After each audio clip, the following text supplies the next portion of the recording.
Mas boleh ceritakan tentang background dan macam mana boleh join Homeboys?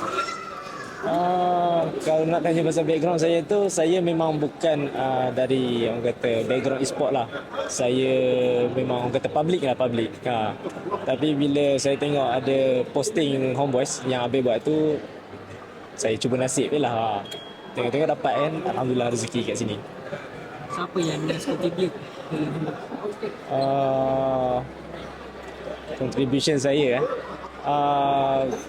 pada saya rasa untuk tim ni saya lebih kepada untuk buat analis gameplay dan untuk kuatkan dia orang punya chemistry lagi lah. Tapi tak sampai sebulan ni saya nampak perkembangan tu bagus, yang tunjukkan oleh player-player kita kan.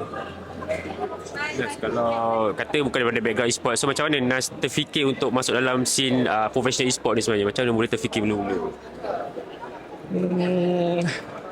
Mulanya tu memang saya tak terfikir pun nak masuk ke sini. Tapi saya pun sebenarnya minat ML ni dari 2017 lagi. Kan ML release 2016. 2017 saya start main dan MPL MYSG season 1 pun memang saya pergilah. Orang kata dia memang dah start dari situ, dah kata dah berjinak-jinak minat tu kan.